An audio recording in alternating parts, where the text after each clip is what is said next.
Vores største udfordring er vores vaner. Vores vaner i vores indkøb og vores menuplaner. Og der har vi kørt fuldstændig fast i en bestemt tænkning, som slet ikke harmonerer med at kunne finde penge til økologien inden for vores egne budgetter.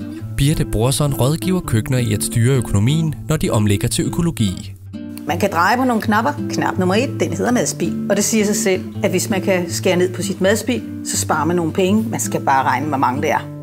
Alt bruger vi for eksempel af grøntsagen. Vi har også prøvet at bruge skrællerne fra gulerod og rødbeder og kartofler og stikke dem af med lidt olie og noget korn og serveret som en knas, for eksempel i en sandwich eller ovenpå noget kød. Og så er det blomkåls. Også broccoli og blomkålsbladene, det bruger vi også blender og bruger i sandwich eller som tilbehør til. Så vi bruger det hele af det hele, kan man sige. Så kan man dreje på den knap, der hedder sæson. Spis meget mere i sæson. Hvis vi spiser efter sæsonerne, så spiser vi råvarerne, når de er bedst og billigst. Og så sparer vi rigtig mange penge. Faktisk er det sådan, at der er penge nok til at købe alle grøntsager økologisk, hvis man kører fuldstændig i sæson. Sæson, det er det, vi også går rigtig meget op i, med at vi bruger sæsonvarer, og det er jo også for at holde prisen. Så derfor så har vi jo ikke agurker og tomater i december måned. Det er kun, når det er i sæson, at vi har det. Ramsløgene koger jeg lige lidt med herover. Og det er også noget af det, tænker jeg, der har været en stor udfordring. At der lige pludselig ikke var agurker. Altså, det skulle de jo have til deres sandwich. Jamen, det har vi jo ikke nu, fordi det er ikke i sæson. Ja, der er håndarbejde, og det er den rigtig sjove knap. Det er at tage meget mere arbejde hjem. Rør egen mayonnaise, sylte selv, bage selv, koge fonger selv. Og nej, hvor skal vi finde tiden? Bare roligt. Der er ikke nogen, der ikke har fundet den tid endnu, for det er simpelthen så dejligt og fornøjeligt. Og så skal man jo lave op på sine vaner.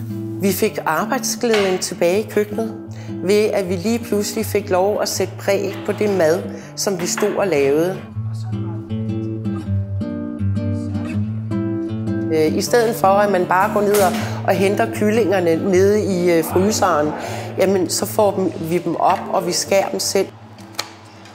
Der er jo ikke nogen stor faglig stolthed ved at klippe poser eller åbne dåser.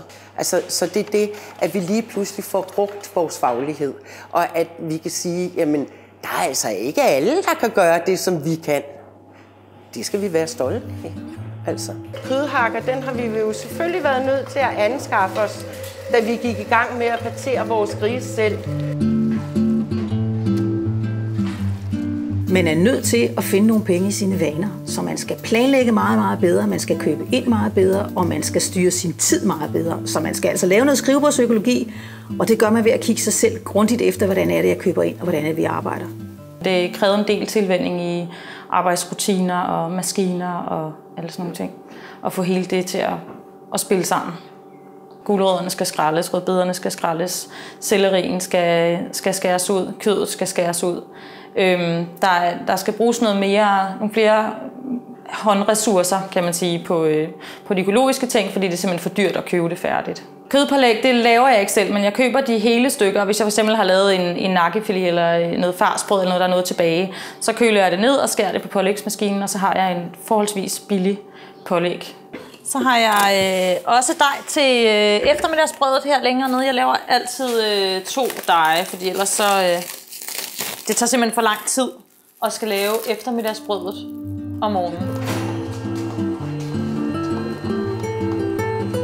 Der er en knap mere, der hedder, om vi har de rigtige redskaber, om vi bruger de redskaber, vi har godt nok. Udnytter vi alle ovnens funktioner? Har vi de rigtige redskaber til at hakke, snitte og koge og brase, for ellers tager det alt for lang tid og bliver fysisk alt for hårdt. Så kan man godt se kartoflerne.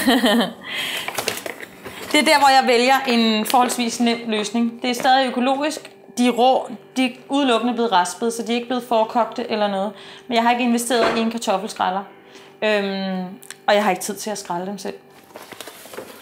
Min pointe er rent faktisk, at knapperne gælder uanset størrelse af køkken, hvad for en økologiprocent du har, hvad det er for en kunder du har, så gælder knapperne. Du kan dreje på dem lige så tosset du vil. Nogle af dem er mere relevante for et køkken, end det er for et andet køkken. Og er der nogle af dem, man ikke kan bruge, må man bare dreje mere på de andre.